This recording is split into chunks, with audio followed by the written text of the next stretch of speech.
To copy a human genome, a dividing cell must accurately duplicate roughly 333 billion base pairs of DNA. With trillions of cells dividing, any error in this copying process can trigger malfunctions like cancer. To understand how this machinery actually works, we need to look at a simpler model, bacteria like E. coli. Instead of the linear chromosomes found in humans, bacterial DNA forms a single, closed circular loop. In 1963, biologist John Cairns fed dividing bacteria a brief pulse of radioactive tritium thymidine.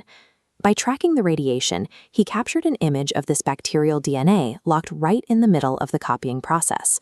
What he saw was a closed loop with an expanding inner bubble. The resulting shape perfectly matches the Greek letter theta. This structure is the inevitable physical consequence of strict chemical laws operating at the microscopic level. The foundational rule of all DNA is its structure. It is a double helix composed of two paired complementary strands. Because the strands are complementary, replication is semi-conservative. This means the original helix is split down the middle, and each half serves as a physical template to build a new partner. This diagram outlines the basic mechanism. First, the hydrogen bonds holding the two strands together break, exposing the internal genetic code. Once those template strands are exposed, new complementary nucleotides are matched to the open bases, A pairing with T and C pairing with G. By matching nucleotides to an existing template and proofreading for errors, the cell produces two high-fidelity daughter molecules. Each contains one original strand and one new one, preserving the genetic code across generations. But a closed loop of DNA is physically sealed and tightly twisted.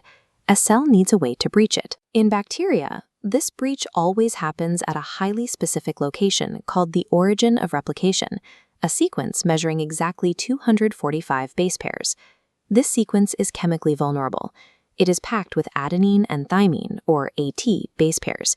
Because AT pairs are held together by only two hydrogen bonds instead of three, they are thermodynamically easier to pull apart.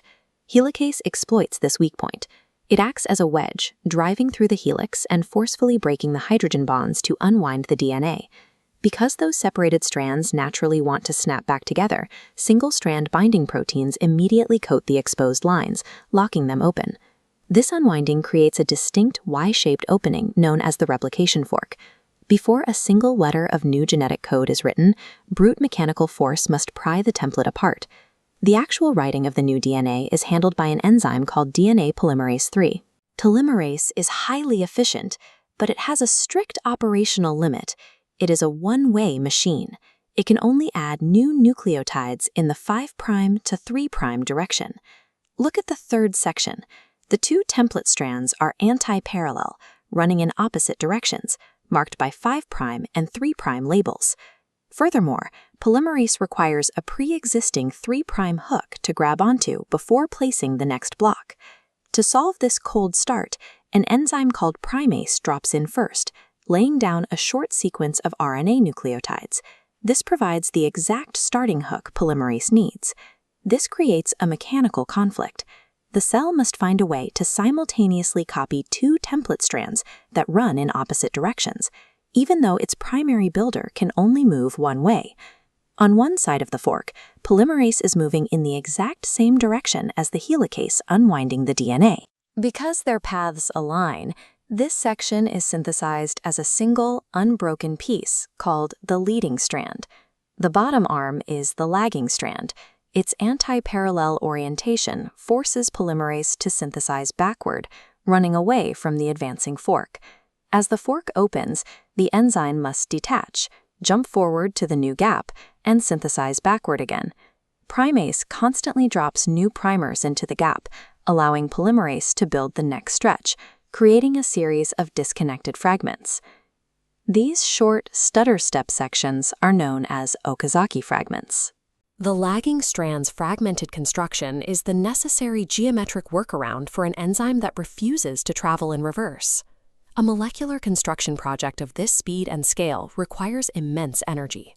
The raw materials actually supply the fuel. Each incoming free-floating nucleotide arrives carrying a tail of 3 phosphate groups. This chemical arrangement is nearly identical to ATP, the standard energy-carrying molecule used throughout the cell. When the bond between those outer phosphates is cleaved off, a burst of energy is released. This energy is immediately harnessed to fuse the nucleotide directly into the growing DNA chain. By bringing their own explosive fuel to the construction site, the building blocks ensure the entire polymerization sequence remains highly self-sufficient. Zooming out from the chemical bonds, this rapid unwinding generates a severe mechanical problem ahead of the replication fork.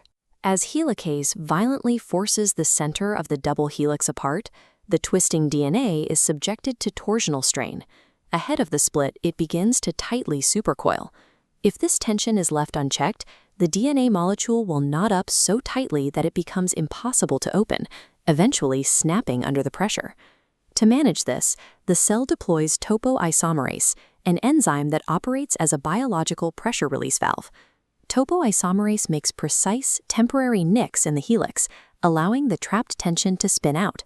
After the tension is released, the enzyme perfectly seals the nicks back up. Successful replication depends on this physical maintenance. Managing the macro-scale tension of the twisting helix is a prerequisite for accurately reading the microscopic code. When we scale back out to view the entire circular bacterial chromosome, the full picture emerges. The process we just examined is actually happening at two separate replication forks simultaneously. They originate from the exact same starting point, but advance in opposite directions. As these divergent forks push outward along the ring, they leave a growing gap of newly synthesized DNA between them, creating a massive replication bubble. This bidirectional expansion is the exact phenomenon John Cairns captured when he fed radioactive thymidine to those dividing bacteria. The macroscopic theta structure is the inevitable geometric result of microscopic enzymes blindly following strict one-way chemical rules to copy a closed circle. Zooming out from the chemical bonds, this rapid unwinding generates a severe mechanical problem ahead of the replication fork. As helicase violently forces the center of the double helix apart, the twisting DNA ahead of the split is subjected to torsional strain. It begins to tightly supercoil. If this tension is left unchecked, the DNA molecule will knot up so tightly that it becomes impossible to open, eventually snapping under the pressure. To manage this, the cell deploys topoisomerase, an enzyme that operates as a biological pressure release valve. Topoisomerase clamps onto the supercoiled DNA and makes precise, temporary nicks in the helix. This allows the trapped tension to spin out, after which the enzyme perfectly seals the nicks back up, averting permanent damage. Successful replication depends on this physical maintenance. Managing the macro-scale tension of the twisting helix is a prerequisite for accurately reading the microscopic code. When we scale back out to view the entire circular bacterial chromosome, the full picture emerges. This process actually happens at two separate replication forks simultaneously. Originating from the exact same point, they advance in opposite directions along the ring. As these divergent forks push outward, they leave a growing gap of newly synthesized DNA, creating a massive replication bubble. This bidirectional expansion is the exact phenomenon John Cairns captured when he fed radioactive thymidine to those dividing bacteria. The macroscopic theta structure is the inevitable geometric result of microscopic enzymes blindly following strict one-way chemical rules to copy a closed circle.